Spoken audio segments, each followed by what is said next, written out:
What's going on, guys? Thanks for tuning in to another episode of the Red and Gold Standard Podcast. My name is Zach Hernandez, and as always, I am joined by my co-host, Mike Andrews of Nothing But Niners. Our guy, Matt Llewellyn, will not be joining us tonight, so it'll just be Mike and I holding down the show. We got a great show planned for you guys tonight, this morning, this afternoon, wherever you're tuning in from. We're going to be previewing the 49ers Week 11. Mike, can you believe it is Week 11 already? Time is flying. It's almost painful. There was that NFL Network, or I don't know if it was NFL Red Zone. I don't remember what. It was an NFL commercial a couple years back where it was like, take advantage and really soak it in because Thursday night cold with football on is soon just going to be a cold Thursday night. And it's like, it feels like that, man. Like it feels like that. And we're this close to it already being back to the dark period. Hopefully the 49ers could get into the dance and extend that a little longer, like they have for us many of the previous seasons. But like I said, we're previewing, the Week 11 matchup in Arizona versus the Cardinals. Second consecutive divisional game for the 49ers. Before I toss over to Mike, if you guys are watching on YouTube, do us a solid, hit like and subscribe. Go to 49ers Hive, go to Nothing But Niners, hop in the chat, subscribe to both. We appreciate the support. And if you're watching on X, do us a solid, hit like and repost the stream. Both of our personal handles are on the screen. You can follow us. Follow 49ers Hive, Nothing But Niners. Follow everybody. You don't want to miss a minute, a second, a piece of content from us. Now that I got that out of the way, Mike, how you doing? All is well, man. Just left bowling as normal on my Wednesday nights. Had my best bowling series of my life. Again, I'm not like a perfect bowler or anything like that, but I bowled a 640 plus series, which is my high ever. So that means I average over 200 points a game. I average over what, 207, 210. I average over 210 a game actually. And I'm only a 170 bowler in the league that I bowled in tonight. So this fly, if you guys see me randomly swinging, it's a fly in here that's mocking me. So that's what I'm swinging after. First of all, congrats on the bowling. But do you remember that video of Croc getting that fly? I do actually. I gotta find that, man. I gotta find that. If you guys know what I'm talking about, let me know in the chat. Man. But Eric Crocker got this fly, and boy, he smacked the hell out of that thing. All right. We're gonna preview the 49ers Cardinals game. Looks like we have some updates injury-wise. So why don't we just get right into it? Like I said, hop in the chat, share your guys' thoughts. I have the Cardinals injury report here. And, how nice of them. They share the 49ers injury report as well. So let me share this screen. So for the first time this year, Mike, the opponent's injury report is longer than the 49ers. Now, that has an asterisk because the asterisk is the 49ers are on injured reserve that are hurt. So they're not on the active roster. But for the first time, they're going up against an active roster that is more hurt than their own. So let me go through this and, stop me if you have any thoughts or if you want to share your thoughts after all of them. This is as of Wednesday, today, November 12th. Offensive lineman Kelvin Beachum, not injury related, but did not practice today. Linebacker Baron Browning, concussion, did not practice. Wide receiver Marvin Harrison Jr., he did not practice. He's going to be out this week. Apparently he had appendicitis. Corner Will Johnson did not practice with a back and hip injury. That dude looks good, but boy, has he been beat up this entire year for them. Defensive lineman Bilal Nichols, not injury related, did not practice. Safety Taylor Demerson, ankle did not practice. Offensive lineman Jonah Williams, shoulder did not practice. Linebacker Mac Wilson Sr., ribs did not practice. Left guard Evan Brown, foot was limited. Offensive lineman Will Hernandez, limited with a knee injury. Running back Bam Knight, limited with an ankle injury. Cornerback Max Melton, limited with a concussion. Defensive lineman Walter Nolan, limited with a knee injury. Linebacker BJ Ojulari, limited with a knee injury as well. Defensive lineman Darius Robinson, limited with a groin injury. And wide receiver Xavier Weaver, limited with an ankle injury. Any thoughts there, Mike? That's a mouthful. I mean, I feel like I just talked for an hour. Yeah, that sounds like one of the 49ers, practice reports there. And what's interesting are the names that aren't on this list. There's other wide receivers that, were put on IR and things of that nature. What's his name? Zay Jones, right? Zay Jones and Fahoho or something like. What's his name? It's something Ho-Ho. I forget what it is now. I gotta try to find it. But Hoko or something like that. Oh man. Hold on. I'll tell you what it is. Give me a second. What the heck is this guy's name? I can't find it. Simi Fehoko. Fehoko, that's what it is. Like he's also so they are down to like wide receivers 4, 5, and 6, 3, 4, and 5, however you want to spin it. So their offense is banged up. Now, what's not listed there also is their starting quarterback, Kyler Murray, who is on IR as well. And so they are as banged up as the Niners, dare I say? Like as banged up? Maybe not. But I mean, they're taking some shots there. A lot of these guys are backup players. Some of them are starters, though. So this is going to be an interesting game. Like it's the preseason game 3 that's we're about to see. You know what I mean? Like that's what we're about to watch when it comes to the starters that are out there on the field for both of these teams. Right. And like I said, it's interesting that they put first string for the Niners. Well, we didn't get there yet, but all right. It's just weird how they wrote this stuff. Like why they didn't do that for any of their players, but they did it for the Niners one. And this is the Cardinals page. They're trying to stress to their own fans how important these players are, if at all. I saw the report this morning. I think it was this morning that Marvin Harrison Jr. has appendicitis, had to have emergency surgery, and will not play this week, possibly longer. Niners catch a break because he's really been coming on as a receiver over the past quarter of the season, I'd say. When they played them back in, week 3, he was still having his drop issues, looked like he was in his own head.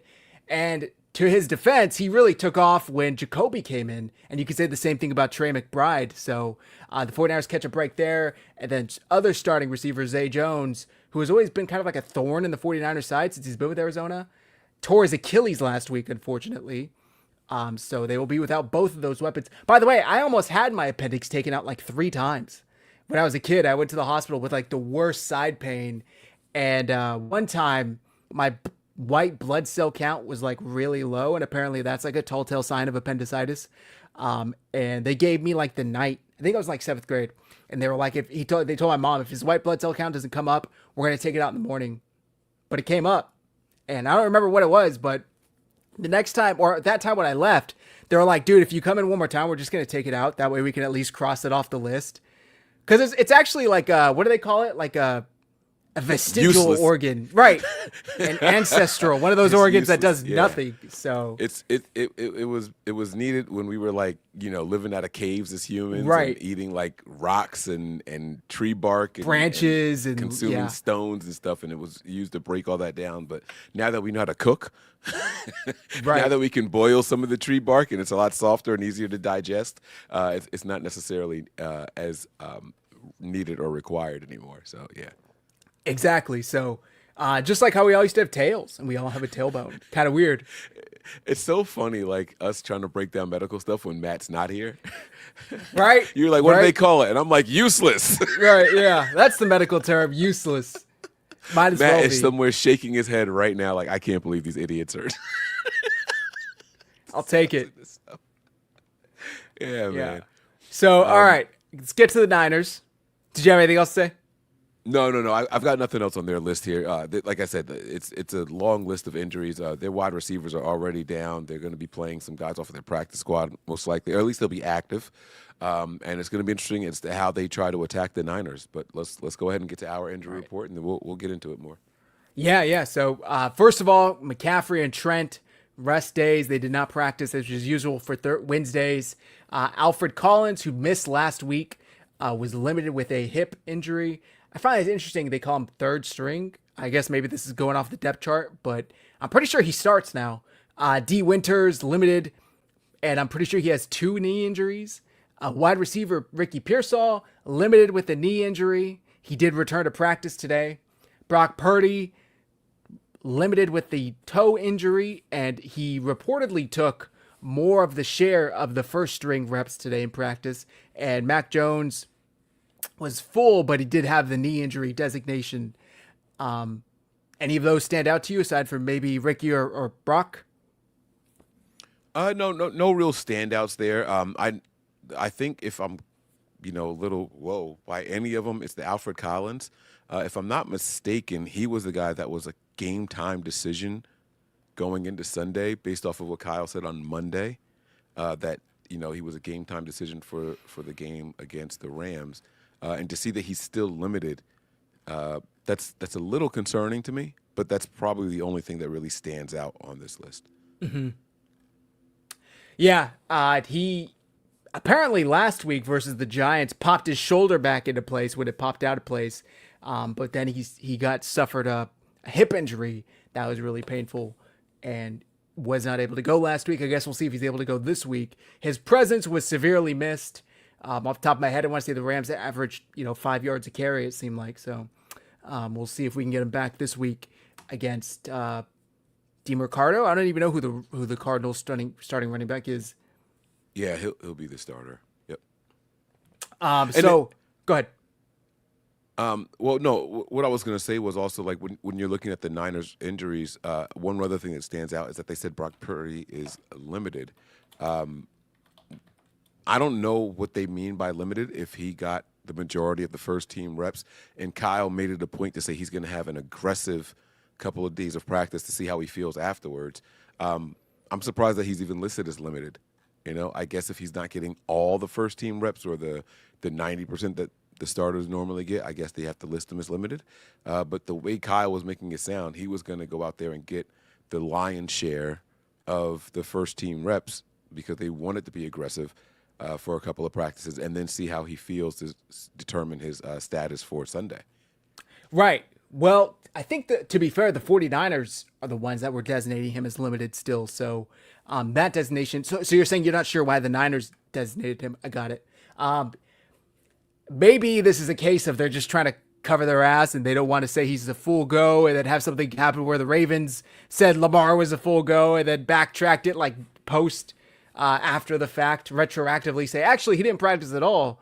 So I don't know, but we'll see, I guess. The previous quote from Kyle was we want to have Brock Purdy have 3 aggressive days of taking all of the reps or most of the reps for the first team and then see how he responds to that and then decide whether or not he is going to play. So we'll see. He had said after the loss to the Rams that Purdy could have dressed as the backup quarterback, but Kyle made the decision not to, which I think is the right decision. If you're good enough to dress, I think you're probably good enough to play. So, or at least you should be, right? Like if you're willing to put him out there, if Mac goes down, then really was the injury that bad then? So I think it's fine. Either he's good to go or he isn't. There's no this weird in between. We're already seeing this quarterback controversy, conversations and debates going out. So that's my take on it. Did you see any of the videos today, Mike, of the players at practice? No, I did not. Anything interesting stand out to you of the ones that you saw? There was one. First of all, the Niners shared a clip from practice of Brock Purdy throwing the ball down the field. And that makes me think that they plan to start him unless he has a setback, because they haven't done that pretty much any other week since week 1. I want to say, since he's been hurt, or maybe against the Jags, they shared a clip like that. Let me see if I could find that real quick. And while you're looking that up, the interesting thing about Purdy, to go back to what you were talking about with, if he's good enough to dress, he's good enough to play and all that. I mean, we've seen the quarterback injury. So think back to when we didn't have a backup quarterback to use and Purdy had to go back into a game that he was injured in, right? So he could be that hurt and still dressed, and you just got to go out there and hand the ball off until we can get out of this situation that we're in, right? I'm surprised that he wasn't listed as the emergency quarterback, though. That's what I thought they were going to do with him, is make him like the third guy and list him as the emergency guy. And we've seen other teams do that with their starter this season. where it's like the starter's not good enough to go. He's not even good enough to be the backup, but he could be the emergency quarterback if we needed him in a pinch. Right. I thought that's what the Niners were going to do with Purdy for the last 2 weeks, honestly, but they haven't done it still. So, Right. I mean, I said it Rams preview, I want to say, like ever since the week 5 matchup versus the Rams, I feel like I've been saying, and we get Brock Purdy back next week, and we get Ricky Pearsall back next week. Like it's been week after week after week of like, oh no, we expect him back, and then nothing happens. But this week, this is the video the team posted, just so you guys can see, and they have not posted him practicing. There was actually a tweet, I want to say from Lombardi, I could be wrong, that Lombardi posted last week of Brock throwing, and mysteriously the tweet was deleted after about an hour, which makes my little mind wonder if he was asked to delete it, but who knows. Okay, so this is the post from the Niners. we do know that the Niners ask people to take posts down, so Right. it happens. And would it not be beyond them? Kittle. Right. Yeah. Tight spiral. So the Niners posted that, which made piqued my interest because maybe they do plan on having him back. There were a couple other practice videos that were going around. I think I retweeted them. Bear with me, guys. Here's Ricky Pearsall. Shout out to Matt Lively. And he looks sharp, I thought. Boy, he looks crisp in that one jersey, I'll tell you that much. Not bad looking there. Not bad at all. One more time. And again, so him and Purdy are going through the same things right now. Once they hit the markers of speed, that's what Kyle's concern was. Like, if you hit the markers for how fast we need you to go, now it's about how you feel afterwards. So they're not going to force or rush these guys to come back in this game in particular. And so if they're reporting any soreness after the day of practice, then what they're going to do is say, all right, we're going to sit you down one more week and then see how you feel next week. And that's the right thing to do for both of these guys. The Niners are in prime position to make a push for the postseason. And if that's what we're doing, we don't need to rush either one of these guys back. Brock Purdy is the starter. There's no question about that. They've made that abundantly clear since the Jaguars game. And we also know that Pearsall is wide receiver 1 until Ayuk comes back at least.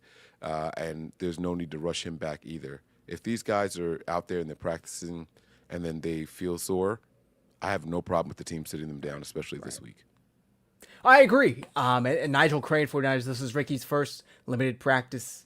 I assume what LP stands for, at practice, right? I'm pretty sure he just hasn't. He's been jogging on the sidelines. He's been sprinting. He hasn't joined the team for practice since he got hurt versus the Jaguars. So this is the first time he's returned. I believe the team also posted him. I'll check on that. But him kind of walking out to practice. But yeah, this is the first time both of them are back. So in weeks, it really is big for the 49ers to get that kind of boost. But I agree with you, Mike. I think if they are hurt, they owe it to not only the team and themselves, but to the players themselves to hold them out. Because I saw Steve Young's quote about, at some point Purdy has to set the team down and say, hey, I know I'm not going to be 100%. I'm not 100%, but you can't stop me. I'm going out there. That is the right mindset, but the team has a significant investment in this player, right? Like the team should be the one to protect a player from themselves at the same time. So I disagree with that, especially if he's going to possibly re-injure himself and make it even worse. We saw Joe Burrow get hurt week 2, I want to say, or maybe I think it was week 2, right? And had to have the surgery. They said he was out all season. And they just opened his practice window Monday, I think. So he's returned to practice as well. We'll see. I mean, look, if the 49ers didn't rush Purdy back and start him versus the Jaguars, who knows when he would have been back. Maybe he would have been back 2 weeks ago. Maybe he would have been back last week. But he played against the Jaguars, kind of rushed, and then re-aggravated that foot injury and made it worse. And that's not just my speculation. That's from Kyle Shanahan himself. So.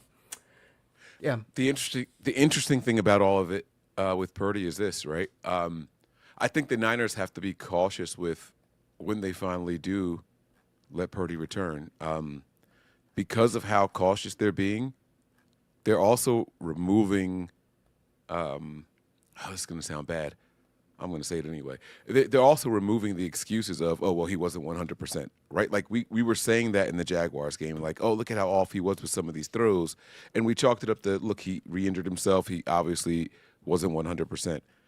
Being this cautious when you finally put him back out there, if he looks like he's struggling again, then you've now eliminated the excuse of, oh, well, he's not 100% because of how cautious they're being. At some point, that you're going to have to put him back out there. And I think that's kind of what Steve Young was speaking to. No one is 100% healthy at this point in the season. Everyone's playing through some sort of ailment, some sort of lingering, nagging injury, right? And so if he comes out and he's playing, the Niners are kind of telling everybody, no, he's 100%, so this is who he is. And that's when the criticisms are going to come, if he goes out there and he starts thinking it up. And so they have to be very, very cautious with how they do it. We'll see. We'll see how it goes. We'll see how the fans react once he finally gets out there, whether it be this week or not. We'll see how the fans react about how he plays. Right. I mean, we'll see. It's been this will be 7 weeks since he's played. So is he able to get back out there? Is he able to respond well to these 3 practices? The best part about this, right, is they've had the luxury to allow him to take the time he needs to get healthy. They're not, well, never mind. I was going to say they're not losing every other game, but they kind of have since week 3, right? It's been win-loss, but they're not losing, 4 or 5 in a row. Stupid camera keeps, Mac Jones, let me say this. Maybe except for one game, Mac Jones has not been the reason why the 49ers have lost those games that they have lost. And maybe that game is the Texans, which I would still argue, I think he played well enough for the 49ers to win. It was more of the defense that kind of shit the bed. But that is a huge luxury that most teams don't have, right? So they're able to tell Brock Purdy, don't worry about it. Focus on your foot. Get healthy. The team will be here when you come back, when you're healthy. If anybody, Purdy should know what it's like to lose your job to injury, right?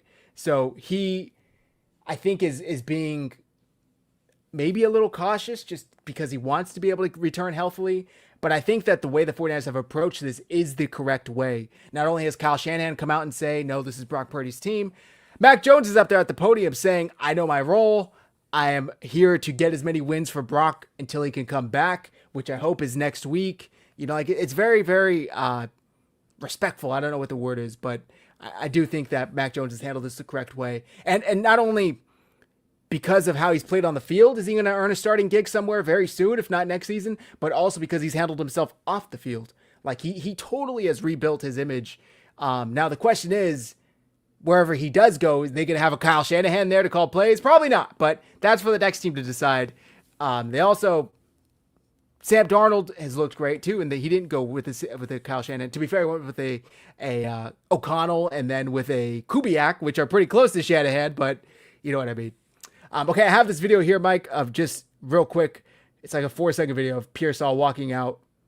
So we haven't seen this in weeks, about a month either. So really exciting. Thankful that he's able to return. Hopefully he's able to see the field Sunday, but we'll see. I see Jim Everett, by the way, in the comments. Congratulations on going 1-1. You really got the Niners there. This was their Super Bowl, man. You got to let them have it. So it's it is what it is, man. I like that he's been MIA all season until they finally beat us. So it's good. It's good. Welcome back to the chats, Jim. Now the thing with Pearsall also is I'm okay with them playing him and him being on a snap count, right? Like 12. Correct. 12 to 15 reps. I'm absolutely okay with that. I think that people want to see Pearsall just go out there and play an entire game. And again, this is all going to be load management for these guys, and I'm okay with that. The differences between him and Brock right? You can go out there and you can actually start him at the wide receiver position and then not see him anymore for the rest of the game because there's so many other options.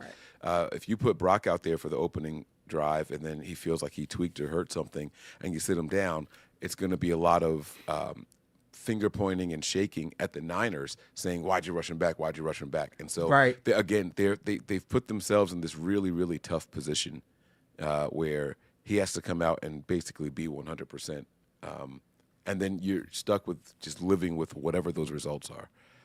And I don't know that I would want to be in that position if I'm the Niners.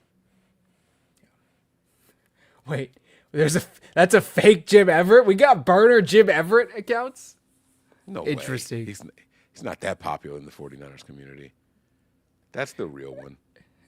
We got a super chat from our guy Tommy. Winters leads the league in 3 bad categories. Gifford is on the field like old man Unk screwing a doorknob. Yeah, by the way, D. Winters, Coach Yak posted some of these stats. Let me see if I can find it. But he has taken a sharp decline since Fred Warner's injury versus the Bucks, unfortunately. It's not just him, though. All the linebackers, the entire defense. It's not just, and I'm not making an excuse for him, but like there's so many new pieces out there and playing. The communication is taking a huge step back. Here we go. Let's go ahead and break it down. I only said decline because I thought he looked really good the first 3-4 weeks. Right? When did Fred get hurt? Week 5? Week 6? Yeah. Week 6? Somewhere around there. So Let's not say anything wrong, or people are going to think that we're upset. And when Fred got hurt in Tampa, presents us with facts, yeah. Right. So. I thought that D. Winters had looked okay up until that point. He started off the year really good. I thought he looked great against Seattle, looked even better in New Orleans, looked good versus the Cardinals, and then it kind of was like a slowly downward trajectory. But yeah, the stat here from Coach Yak: D. Winters in coverage this season, 5 touchdowns allowed, most in the NFL, 51 catches allowed, most in the NFL, 3 penalties, tied for most in the NFL, 368 receiving yards, 7 most in the NFL, 118.2 passer rating when targeted, and a 50.6 coverage grade.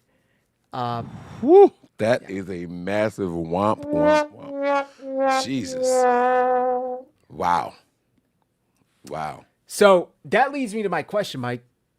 How bad is Nick Martin? Nick Martin. Here we go. And the crazy part is, to me, with all of this, is that if D. Winters is playing this bad, I am personally over Gifford as a linebacker as well. Yes. How can't this young man still get on the field? And I see these stats, I see these numbers, but when you listen to Kyle was asked this question directly, like, how is it that Nick Martin can't get on the field? And Kyle said, well, Nick Martin plays the Sam linebacker, the strong side, and that's where Winters is, and Winters is playing well. So it's not just a matter of taking one guy from one side and plugging him in at will. So Kyle thinks that Gifford is playing worse than Winters and that Martin doesn't play the position that Gifford plays. So we can't just go and just plug him in there. Like, we've got to start cross-training him at a different position. And then Kyle went on to say that if the time is right, or if we feel that if the team feels that they have to, then we'll make a change. But right now, that's not what we're doing. So Kyle isn't as disappointed, or they don't feel this way about these stats. And stats are how do I say this? Like, stats are in the eye of the beholder almost, right? Like, so maybe the team isn't crediting him with all of these stats that we're seeing on the screen right now. And I don't know who determines that, but maybe the team feels differently. I think Kyle is delusional, because this is the same man who also sit there and tell us that Jake Brendel is one of the best centers in the league. Colton McKivitz is one of the best right tackles in the league. It's hard to trust his public player evaluations especially on his own team. But when you're talking Mike, mind just immediately goes to, then why the fuck did you use the 75th pick on him? If you have D. Winters, who you're so sure he can't beat out, it's not possible to train him at a different position of linebacker. it's like, oh, I went and I took out a loan for $100,000 so I can go buy a Mercedes, but I already have a Honda Civic, and like I have one spot in my garage, so I can only drive one car, and it's in my garage, so it's like, what the fuck? Like, nobody, you used a premium pick on him, and the dude can't sniff the field. The Niners also draft guys 2 years early when they plan on replacing other people. So maybe this was a 2-year plan for Martin to come in and take the spot of D. Winters because his contract is going to be expiring at that point. I don't know. I'm not here to make excuses for it. And Kyle is a guy who will manipulate the numbers, right? So if you're talking about the centers in the NFL overall, right, you got a starter. So he's at least number 32, but every team at least has a backup. So being 32 of 64, you probably are one of the best. True, in the NFL. Yeah, best in the world. Right. So that's what we've heard Kyle say that about his quarterbacks before. We've heard him saying about these offensive linemen. I mean, it's not. I don't think it's delusion. I think it's just kind of manipulating the numbers and the stats, and that's what stats are all for. Stats are all made to be manipulated, right?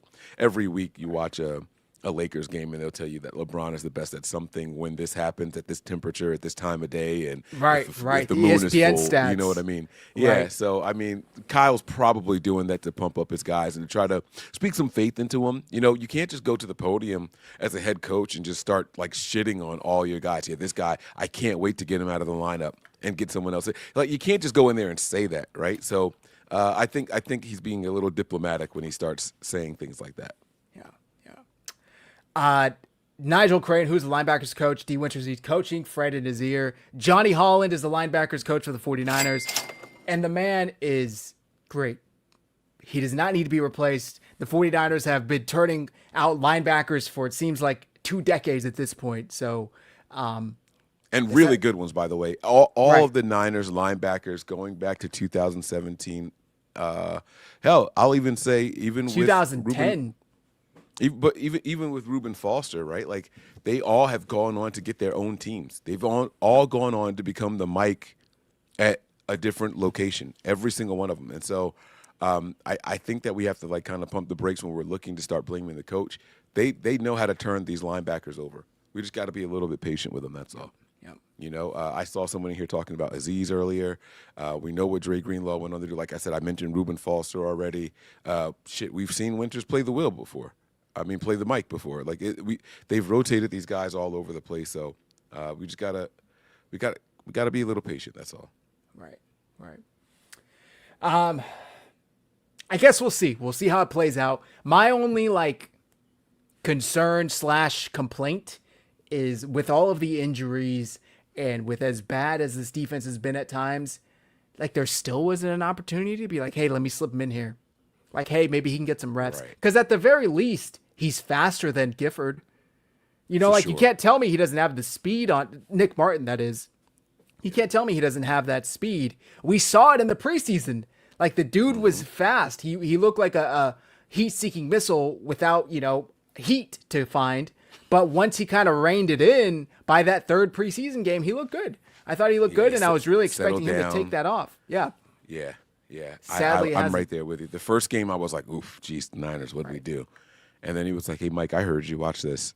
All right, good game 2. Oh, shit, really good game 3. Like, he got better and better every time he was out there. And then it's like, all right, nowhere to be seen now. Right. And so they try to blame it on special teams and all that stuff. We'll put him on fucking special teams. And, like, how bad could he be? Right. So, it is interesting. It could be a little bit of caution by the Niners, what they're waiting for. I don't know. But I'm trusting these guys. I think that you need to get smacked like we did against the Rams in order for you to take a step back. Sometimes you're just too close to the picture to see the whole thing. Can I ask you something? Please. After the game, Kendrick Bourne, who was looking rather fucking spiffy. Did you see that dude's post-game outfit? Suit, yeah. Yeah, suit, tie. Yeah. I mean, he looked good. Pause. Outfit looked good. He goes, yeah, but I talked to this team about it, and I think we have an issue with where we get too high after wins. And, you can kind of get there and you win and you feel good. And the quote he said was, you're smelling your own junk and it smells good and you like it and, yada, yada, yada. And my first question was, aren't there enough vets on this team to kind of keep it steady. You never get too low, never get too high. But they're all hurt. None of the vets are here anymore. So who is supposed to keep this? I mean, Trent, Lenore, are those the vets? The issue. That's the issue. Like, one, looking at Lenore as a vet, which he is on the defensive side. He's like your crazy uncle with no kids. All the vets are on the offensive side of the ball. You know what I'm saying? When you're talking about a fourth-year guy as being like the leader on your defense now, you're. I'm not going to say you're fucked, because that's what the coaching staff is for. The coaching staff is to make sure that they don't get outside of their head and outside of the game plan, right? That's what the coaching staff is for. And so that's who I blame for this.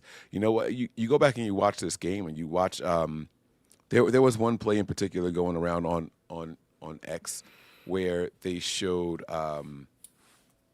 was it Upton Stout running into a linebacker that allowed a big third down conversion to the left side? Like, he's like just sinking. He never even looks to the side, and he runs into, was it Green he ran into? I think he ran into Green, and then like that made them both fall, and the Rams completed the pass and got the first down, and they get out of bounds and all, like, and so it's like they're willing to go through growing pains at some places, and other places they're just not. And I can't quite put my finger on what it is. AB Chemist, Lenore is not mid. Don't let a handful of games fool you when the rest of the team is falling apart, dude. Like, you guys have to stop with this narrative. Like, there's a lot of other people you could have said is mid, and I wouldn't have shaken my head. I wouldn't even have mentioned your comment. But Lenore is significantly better than mid. I promise you that. So we gotta see what happens, right? It's one thing to be a leader, and it's another. It's one thing to be a leader of a team. It's another to be confident in your personal ability, right? Corners can be confident in their personal ability. You put any wide receiver on me, I'm going to cover him. That has nothing to do with stopping the run. That has nothing to do with blitz packages if he's not the one doing the blitzing. It has nothing to do with coverage for the other four guys in the secondary, right? One guy, who is Diamando Lenore, can be confident in his personal ability. And he's backed that up. Any player he's called out, mocked before a game, that's one thing I love about him. He'll target guys before a game. What he wasn't expecting was the Rams to come out in 13 personnel for 28% of the time, right, and have to be covering big-ass tight ends. Right. So let's just be clear with what we're talking about and how we're assessing these players. Again, being vocal in your own confidence and ability does not make you a leader. You know what I'm saying? If you were to ask me who's more of a leader on this team, I do think that people look up to Lenore. I think the secondary players look up to Lenore because they aspire to have that level of confidence and that level of can-do. But that doesn't make him a vocal or a coach. Like, that doesn't make him that. So we gotta just kind of adjust it the right way in our expectations. That's all. And I'm not saying that he's beyond criticism and reproach, because he did not have a good game. He hasn't had a good 2 games, 2.5 games. He hasn't had a good 2.5 games, right? Because there were moments in the Giants game, and it's like, dude, Lenore, like, hey, wake up, buddy. Right. Can I snap that out of it? first touchdown? Yeah, exactly. It's like, hey, snap out of it. What are you doing? You're better than that, right? So he's not above reproach. That's not what I'm saying at all. I just want us to be mindful of how teams are all of a sudden attacking the 49ers defense now. They're all of a sudden saying, hey, we can use these tight ends, because the wide receivers, they have no problem clamping down. Upton Stout is really sticky when it comes to wide receivers. Lenore is really sticky when it comes to wide receivers. Hell, even Green, right? Those guys are okay against good wide receivers, but when all of a sudden they have to play somebody who is 7-8 inches taller than them, and they got them by 40, 50 pounds. Right. When Lenore is known as a big hitter and a physical guy, you got to hit a guy a lot harder when he weighs 40 more pounds than you. And, now all of a sudden you're not knocking him out of bounds when you go to make that play, right? So the boundary doesn't help you then, when that guy can just do this and then catch the ball and still get both feet in. Where if it was a wide receiver and he goes to do that, you're jarring him out of bounds, and it's an incomplete pass. So we gotta kind of like just keep it in context. Keep it right. Where it is.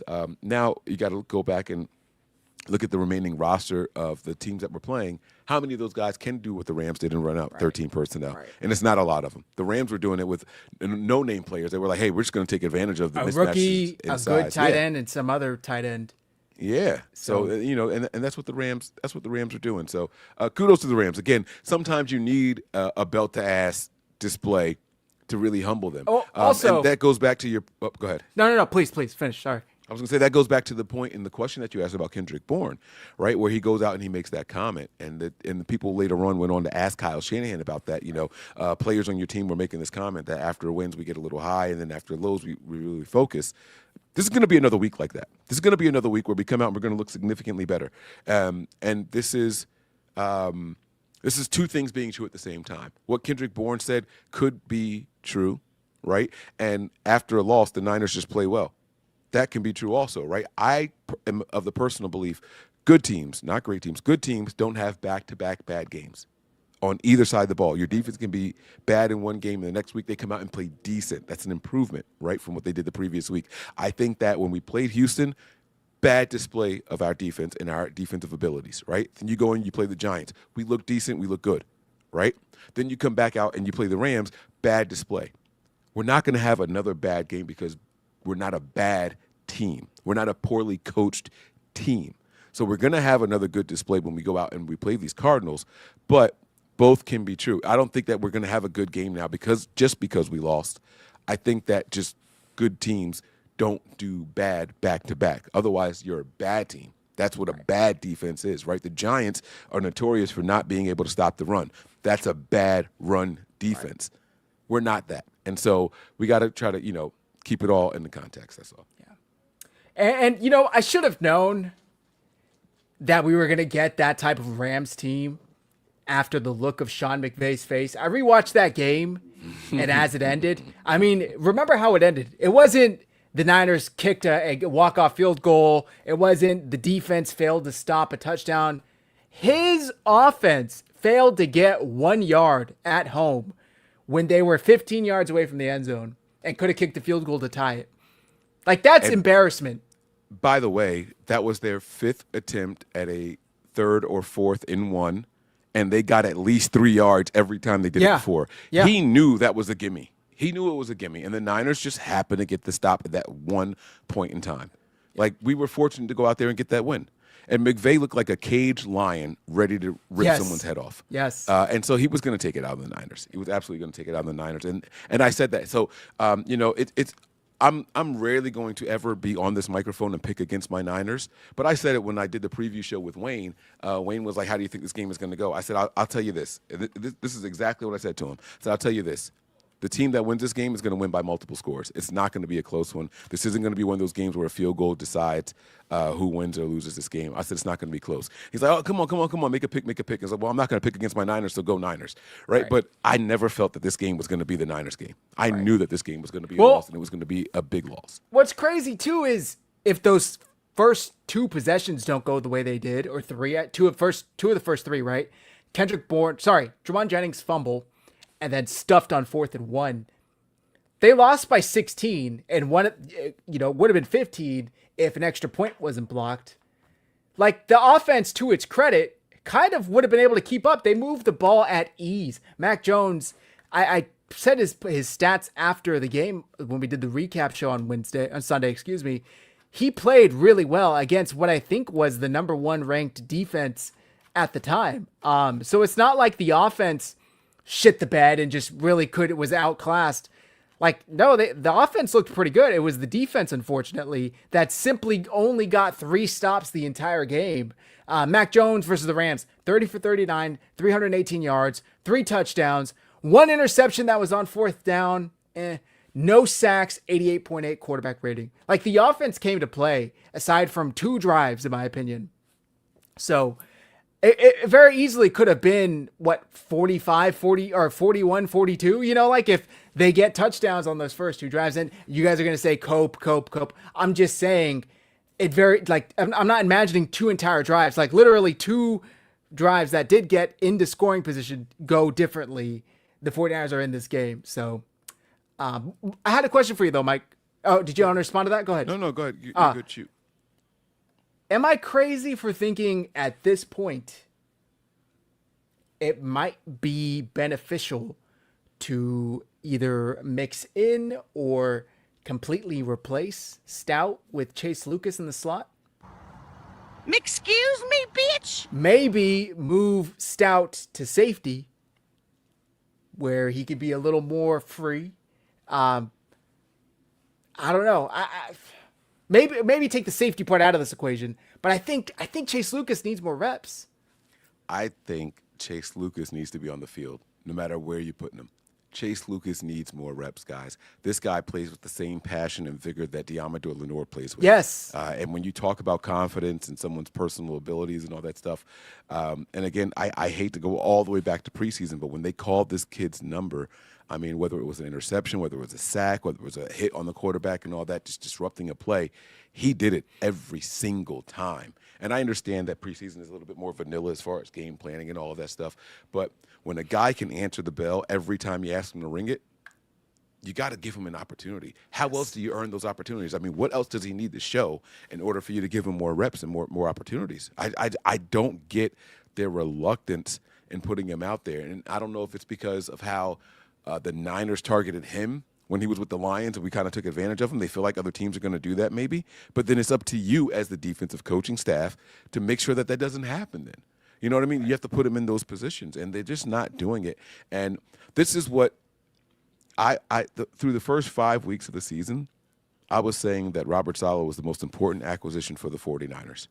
These last 4 games, I am scratching my head saying, hey, is Robert Saleh actually dependent on the staff? Right. And the player personnel Fred and their Warner. natural abilities. Yeah, Fred Warner. I mean, remember what he looked like before he got Nick Bosa and D Ford at the same time, right? And all of a sudden, it was like we were screaming and pulling our hair out, saying Robert Saleh's not the guy, not the guy, not the guy. Then he gets his guys. All right, there you go, top 5 defense. You go and you get your own job. Again, you got a really good defensive staff over there. You got Sauce Gardner. You got both of the Q Williams guys over there, right? Like all of a sudden you got players all over the field, right? At one point they had Mosley, if I'm not mistaken, like the linebacker. Yep. They had pieces, and then Robert Saleh's like, all right, at least holding his own defensively. Then he comes back here. And when he's here the first 5 weeks, you at least had Fred Warner for a while. You had Nick Bosa for a game. You know, you had Sam Okawanu. Like you had Huff. Some guys that could get some pressures. You had Huff and all that stuff. And then when those guys fall apart, now the scheme just looks like it sucks. Right. So is it the scheme? Is it the players? Like what exactly does Robert Saleh depend on for his success? And I went from saying acquisition of the year, forget all the players, it's Robert Saleh. Now I'm sitting here saying, oh, shit, maybe we do need more star-studded defensive players and their natural abilities to come in here and help us out. I don't know, bro. I'll push back a little bit. I think talent matters, and you could have the best scheme in the world. Bill Walsh can come in and try and coach the Browns offense tomorrow, and they're still going to look like shit because you need a little bit of talent. And I think it would be different if all of these players were at least average to above average starting caliber players in the NFL.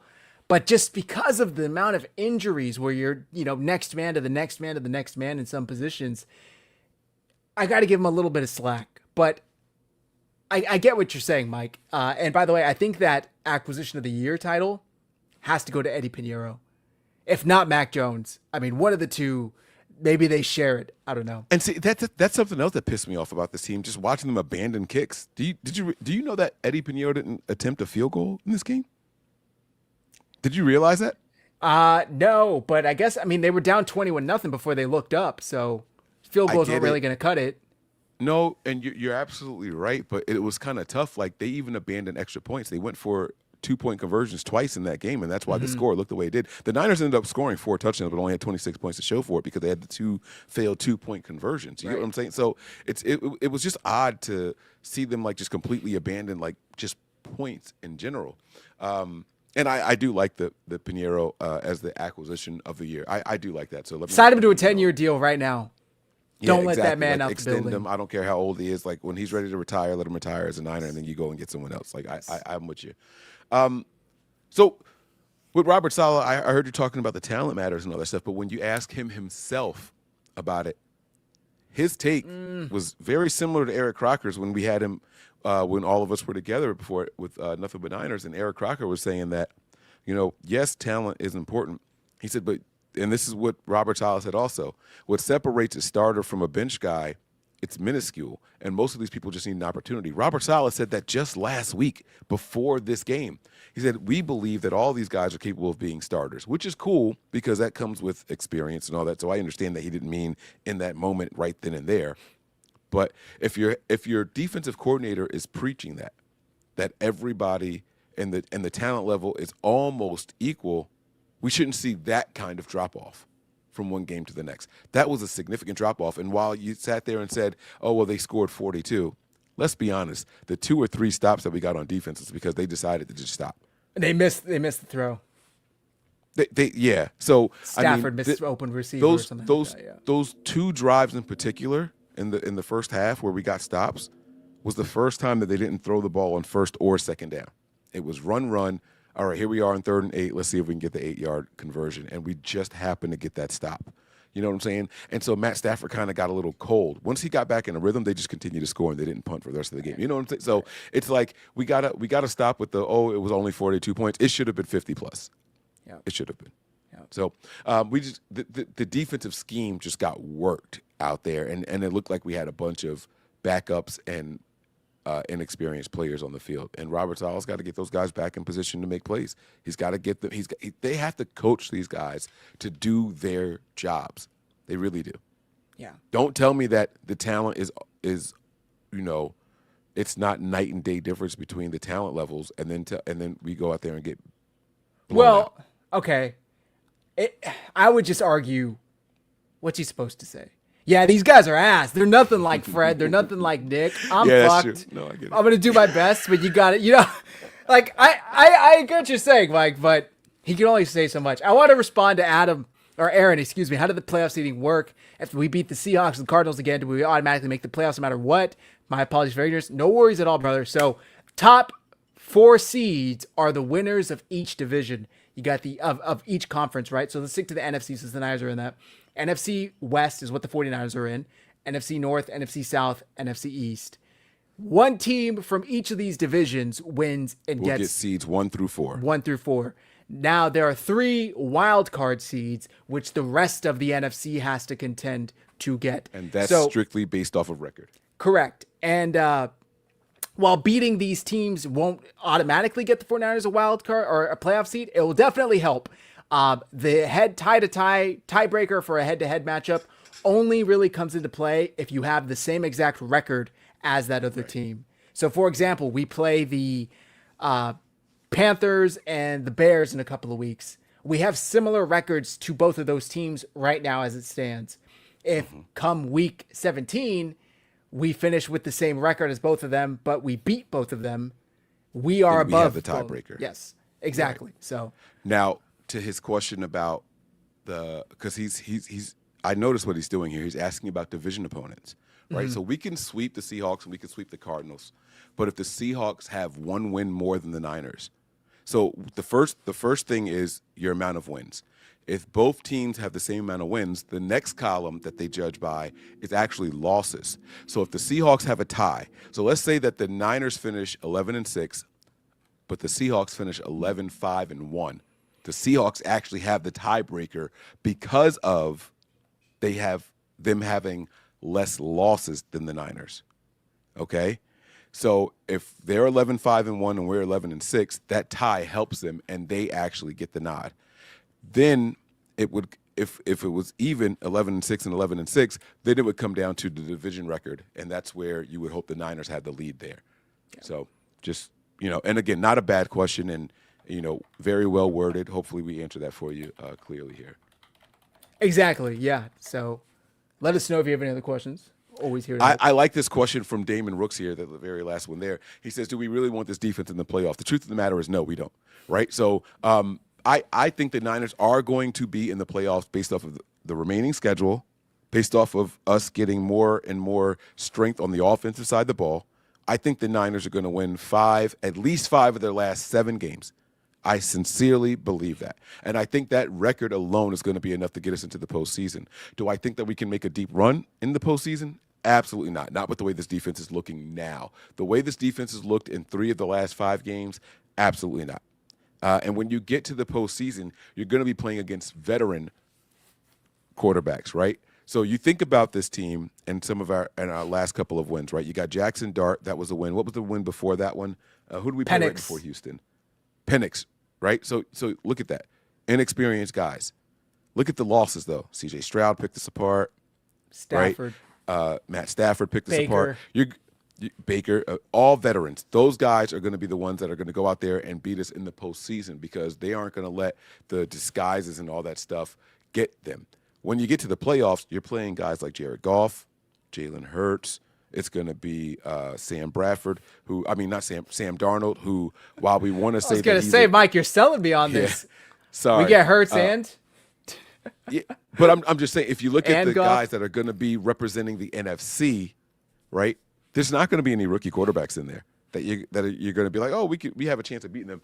At maybe if the Panthers make it to the postseason and we can play against them, but that would involve both of our teams winning in the divisional round because I don't think that either one of those teams are going to win their division. So we would have to win the wild card and then see each other in the divisional round. And that would be like, all right, a favor for the Niners. But we're going to be playing veteran quarterbacks if and when we make it to the postseason. And this team is just not going to – we don't have what it takes currently. We don't have what it takes currently. My only pushback is so much shit happens in the playoffs. That's why they say, like, literally just get in. Get in and see what the hell happens. It's like you get in a bus that goes through a tunnel and you turn the lights off and everybody just beats the hell out of each other and you come out of the other end and the lights are on and you see who's left standing. Like, that's like the playoffs. Like, you really have no idea what's going to happen. Would I have bet that Sam Darnold would shit the bed like the way he did in the playoffs last year? No. How many times did Peyton Manning shit the bed in the playoffs before he finally like won and got to a Super Bowl? Like, they call it, playoff chokers for a reason because right. Andy whether Dalton it's coaching, is notorious for it when he was with whether it's Bengals, quarterbacks, right? Like, yes, yeah. But his injuries. His question was, do we want to see this defense in the playoffs? And that's what I was specifically answering. Yeah, probably not. Is it probably possible not. that we can outscore some of these teams? Absolutely. But do we want to see this? Do we want our current version of this defense in the playoffs? That's what I was answering. And my answer is hell no. Not that we can't win some games, but I don't want to see this. I don't want to see the defense go in there. Maybe they could get past a wild card game and have Fred rejoin them for a divisional round. Maybe. I've seen doctors talk about it. They haven't ruled it out. They said it would be roughly right around the time he could start to return. A normal person would just be starting to return to like normal activities. Fred Warner isn't necessarily a normal person, so he may recover a little quicker. Maybe they send his ass to Germany and he gets that platelet-rich infusion that Christian McCaffrey got because he looks fantastic. Knocking on wood as I say that. But yeah. We'll see. Maybe Fred Warner could rejoin this defense, and that would just take it to, I was going to say another level, but maybe it would just go to the level where it used to be at prior to him getting hurt. Okay, Mike, should we get into any predictions? Anything else for this game? Anything you're keeping an eye on? So I will be watching the injury report to see what wide receivers they are able to run out there and if they're going to have any offensive linemen that are banged up. We need every advantage that we can get on the defensive side of the ball. And so if they are going to be playing with some wide receivers that don't have a lot of playing time with Brissett, I can appreciate that. I love that it's Brissett. This is going to sound really bad because you said that the stats have improved for their wide receivers since Kyler Murray's not in there. However, in close games, it's Kyler Murray's legs that always worried me. Right. Agreed. Not having to worry about that does make me feel more confident. I feel like if we could just be decent against the run, and we haven't been. That is a tall ask. The Niners are legitimately giving up 4 yards a carry right now against the run. I don't care who the opponent is. We're just giving up at least 4 yards a carry. Right. But if we can kind of go out there and just, can we get to 3? Can we get to 3 yards a carry where they have to make a decision on 4th down, right? Can we just get there and keep teams around 50% conversion rate on 3rd and 4th downs? Can we get back to that, right? The Niners started the year off really, really well. One, staying on the field on our offensive 3rd downs and getting teams off the field on 3rd downs. And it's kind of hit the flip now, and so we have to get back to that. I'm cool if you want to do predictions, if you want to highlight all that stuff. I'm with it. Yeah. So we can do that. I was looking at exactly Briscoe, like the block punt against the Packers in the playoffs. Talk about playoff chokers. Aaron Rodgers, like besides the one Super Bowl he won, every time he faced the 49ers, I say every time, but was it 2 times, 3 times? No. because it gets Cap too, right? Didn't? Mm-hmm. So 4 times. I think the 49ers played the Packers twice with Kaepernick, and then once with Jimmy. Yep. Twice with Jimmy. 2019 and then 2023. Yeah. Was that Jimmy? Sorry, No, 2020, 2021. The frozen Lambeau game where we blocked it? Yeah. That was Jimmy. Yeah. I remember Jimmy's ridiculous interception and Cap before went half. out there with no sleeves in the other one. Yeah, that was the second one. The first one was a 181-yard rushing game at home. Right. Yeah. Yeah. Yeah, I was at that game thanks to nothing but Niners. Mostert running all over Green Bay. Insane game. Insane. Okay. Right there. What I did want to talk about was the Cardinals stats from last week. Let me pull this up real quick. They lost 44-22, right? Jacoby Brissett threw the ball 44 times. 22 Look completions. at how similar that score is to ours. I just want to say this really. I'm Bro, sorry. All but 3 games. Did you see all 3 games last week? It was weird. Yes. All 3, there were huge blowouts at half, and then they all finished roughly 40-something to 20-something. It was really weird. But okay.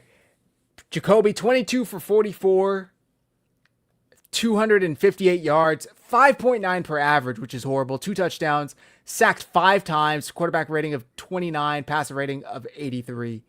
Amari DiMercado, 4 carries for 64 yards. He actually averaged 16 yards a pop, but he had a long of 55, so that'll do it. Brissett, 4 for 31. Bam Knight, 10 for 28. And then receiving, McBride, 9 for 127. Look for him to be the top receiver for the Cardinals this week with Harrison Jr. and Zay Jones out. Amari DiMercado, 3 for 40. Yada, yada, yada. Look at Sam Darnold's stats. This is insane. They put up 44 points. He only threw the ball 12 times.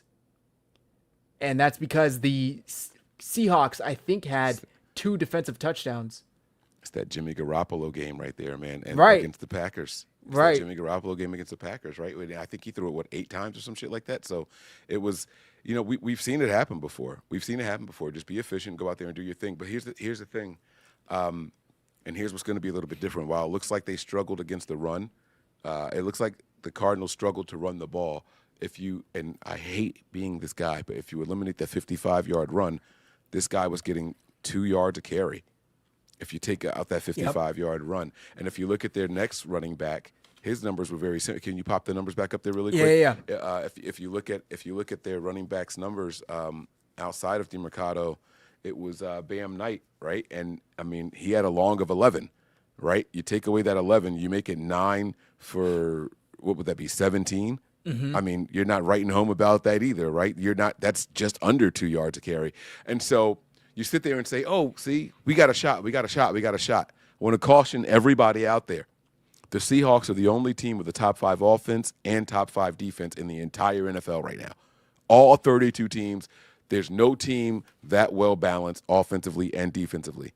So what were the Cardinals susceptible to in this game? It was the run. If you look at how they average their runs over there, 5.9, 4.8, 4.4. The Niners haven't had those kind of numbers. Now, Brian Robinson Jr. is averaging 5 yards a carry, but on you don't use him a whole lot. On the season, yeah. He's all of a sudden become – remember we were like, oh, we should have kept what's my man's name in Minnesota now?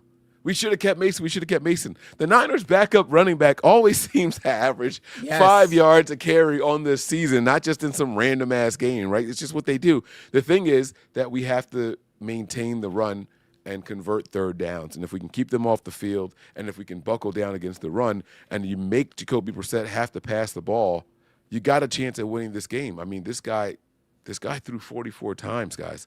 44 times at 5.9 yards a pop. That's not good.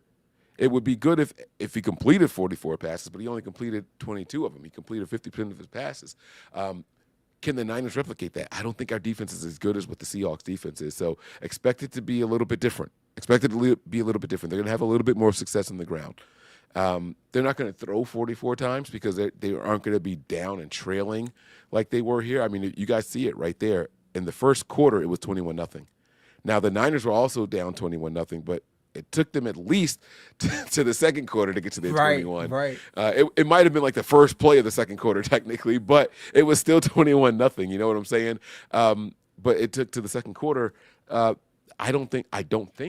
I'm happy to be wrong here, but I don't think the Niners jump out to that kind of lead and force them to throw that often. So they're going to come out a little bit more balanced. We just got to see how it goes. So we'll see how it plays out. These are encouraging numbers if you're looking at them at face value, but when you start to look at the context of how they got there, it takes it away.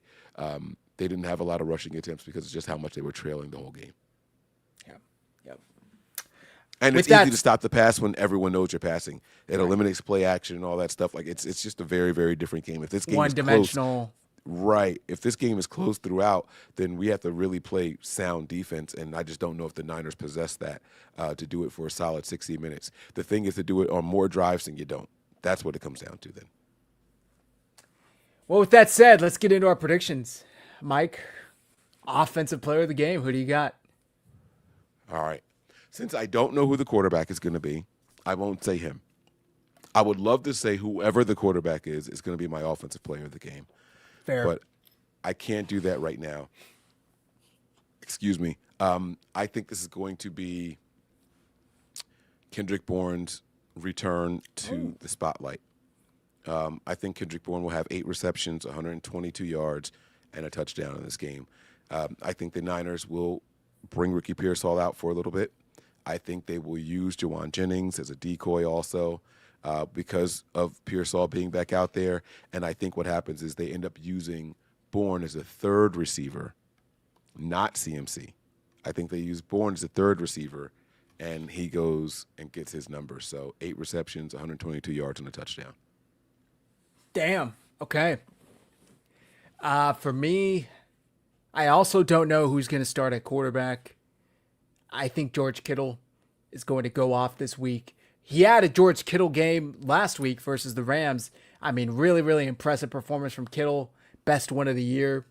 It's not saying much as he only played like 3-4 games. But I think Kittle, he always has his better games against the Cardinals, at least from what I remember from recent memory. So I'm going to say Kittle, 8 receptions, 130 yards, and 2 touchdowns. He's going to have... to prove, I shouldn't say to prove, he's going to prove he's the best tight end on the field because Trey McBride is coming for that spot recently. What? So Kittle, what did I say, 8 for 130 and 2 touchdowns. I like it, man. I like it. Okay. Defensive, who do you got, Mike? All right, this is. I am not looking forward to this. I'm going to give it to someone in the trenches, though. I'm not going to give it to Huff. Is Sam? What's up with Sam? What's up with Sam? Is he? I think back he's yet? fine. Yeah, he's not on the injury report. He's not on IR either, right? Like no. He played last week. Bad. Okay, I'm going to go with Sam Okuanu. I'm going to say that he has a ton of quarterback hits, hurries, and pressures, but only 1 sack. And I think he's going to be good against the run. I think he's going to set the edge for the Niners. I think he's going to be a good all-around player for the Niners. So I'm going to go with Sam Okuanu. If I had to predict the stat line, I do think he's going to have a forced fumble. I think he's going to come up behind Brissett, blindside, knock that ball out, recovered by the Niners. So give me 7 tackles, 4 QB hits, 1 sack, 1 forced fumble. Damn. I am also going with someone in the trenches, but I am going with Bryce Huff. I think against Kyler Murray, probably not going to get to him, but against Jacoby Brissett, I think Bryce Huff is the perfect antidote for that problem for the 49ers. The speed off the edge. He didn't really look right last week. I think maybe he came back a week too soon. So I'm hoping this week he looks like the Bryce Huff of the first 4, 5, 6 weeks of the season. And before he got hurt, I got Bryce Huff, 2 sacks and a forced fumble. I love it. I absolutely love it. Can I ask you a question? Yes. Can you try to predict Eddie Piñeiro's stat line in this game? And will he attempt more or less than 1.5 field goals? I say more. I say Eddie Piñeiro 3-for-3, and well, I won't say the extra points because I don't want to give away my score prediction. 3-for-3 with a long of 55 plus. Ooh, wow. Fuck it. Wow, he's just going to go out there and continue to have a stellar career year. Okay. The reason I asked that, though, is just because of how they, like I said, they abandoned it. Now, I don't think the Cardinals are going to be routing the Niners offensively. I really hope not. And so if that's the case, he should get some field goal attempts. That's the reason he wasn't getting them in this game. The Niners were in field goal position 4 times and didn't attempt any of them. So you would think that they were the guy that just signed the big fat kicker, in that last game, but that wasn't the case. So they didn't want to go out there with their kicker at all. It's just weird that we were the ones to go out there and do it. So, it is what it is, and I understand why we did it as well. But I don't think that we are back in that position to do it again. Yep. Arizona only scored 14 of those 22 points because of 2 turnovers in the red zone. Yeah, I mean, it happens, man. It happens. So, and I'm not saying this is a good team. I think this is a good bounce back game. This is what the Niners are going to need. This is exactly what the Niners are going to need, and hopefully they take that momentum into the following week as well. So, yeah. Yeah, I agree. They're nowhere near the Rams level of competition. I'll put it that way. By the way, Brock and Ricky, both from Arizona, if they could both return, hopefully have a big game in their home state. Oh, yeah. All right, Mike. Final score predictions. Who do you got? I'm going with the Niners, and I think this is a good bounce-back game for the team. I think there are going to be 3 drives that make us say, what the hell are you doing as far as our defense goes? When it comes to the offense, I think that we really ignore how well the Niners moved the ball that last game, how confident they were. And so I'm not concerned with who the quarterback is going to be. I think that if they're willing to start Purdy and bench Mac with the way that Mac Jones has worked with this offense, that's just going to speak more confidence into Brock Purdy. And so I got the Niners 38 and the Rams 16. 38-16. Damn. Yeah. Damn, okay. That's a spanking. Sheesh. Okay. I do think the 49ers take this one on the road. 49ers, by the way, 4-2 on the road. Cardinals 1-3 at home. And I'm going to say this. I don't think it matters this week who starts at quarterback. I got the 49ers 31, Cardinals 21. A double-digit win. I'll Yep. take it. I'm going to ask you a question that you probably didn't want to get asked. And if you don't want to answer, I'm absolutely fine with you not answering. Who do you want to see at quarterback? I would want, if he's healthy, like all things equal. However you got to make it. If Brock is not healthy, I don't want to see him. Like, I don't want to risk the injury. It's not about him playing well and whispers. I don't care about any of that shit. I just don't want that foot to get re-aggravated and then him, like, now miss the rest of the season. You know what I mean? So let me stop you there. Kyle's already said that that foot's not going to be 100% for the rest of the season. Kyle, out of his own mouth, has come out and That's said fair. that. So that's a good point. Factor that into what you're about to say. Then it should be Mac.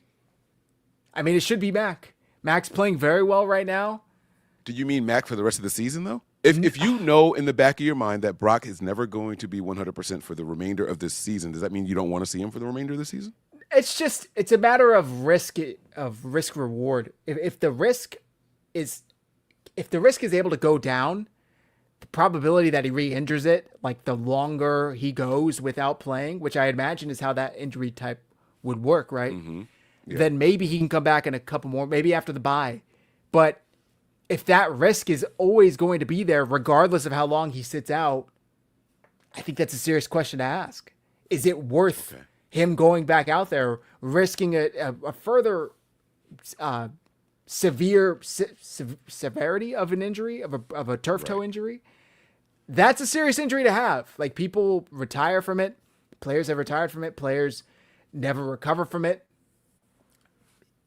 I just don't want it to be something that we're talking about November of 2026. You know what I mean, Mike? Like, I don't want us to be here saying, fuck, man, like everything was going so well in this kid's career. And then he got that foot injury.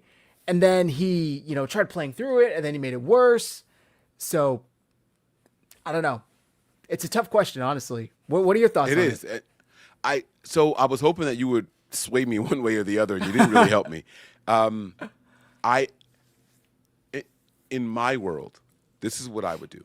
I would start one guy, pick a guy, I don't care, and give him at least the first half. Regardless of how they're looking, give them the first half, and as long as the game is close, if you feel like they're struggling, or if you feel like the other guy says, let's say we start Mac in the first half, right? And let's say at halftime, Mac Jones is 11 of 15, 1 touchdown, and 197 yards, right? And the it's a 3-point game. Let's put Brock in. I don't think the Niners need to be afraid of pulling one guy for the other. Is kind of what I'm getting towards. Now, if I'm saying who do you want to see all game long, I think I would prefer right now Mac Jones, and just let Brock Purdy have a full healthy week of practice and then being ready the following week. Why? Oh, we finally got a good week of practice. Let's put him out there right now. Right. That terrifies me. And this is what I said going into the Jaguars game. And everyone looked at me, Mike, you're stupid. Like, if he's healthy, you got to play him, blah, blah. No, you don't have to play him. You don't have to play him. And while this one is different than the Jaguars game because it was an AFC game, and that's why I was okay with him not playing in that game, this is a NFC game, and this is a division game. This is a double counter right here. I just haven't seen anything from Mac to say he's a liability out there, and so we shouldn't play him. And so because of that, I like hearing that they've unleashed Brock in practice. I like that they're showing the videos and all that stuff. Why can't we just let him have a good week of practice and get him ready for next week? Yeah. I just don't understand why we won't do that. And then if you want to put him in there, who do we have next week? It's a Monday night game, right? Against the Panthers. Is that the next one, or is it the Titans? I'll tell you right now. It's the Panthers Monday night, correct? Yeah. At home. Right. So you give him an extra day of rest. Let him have a great week of practice. I'm completely okay with him having a great week of practice. Why do we have to put him out there because he had one good week of practice right away? I say Brock is the long-term answer. We all know it. The paycheck says so.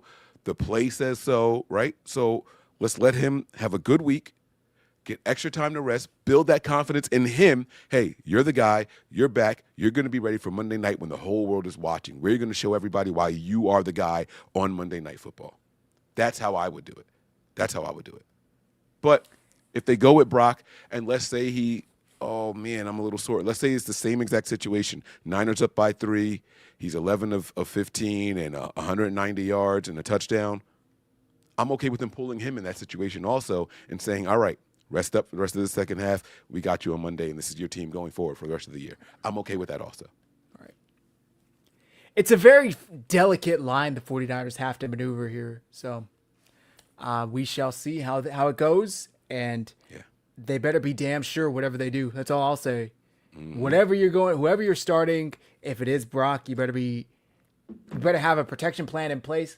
And then that's also what concerns me is if he's playing with the injury in the back of his mind. Because we've seen Brock play. We know he can't, table that mobility, right? We know he can't table the scrambles and the trying to get out of pressure or the trying to make a play. That's how he got hurt in the first place.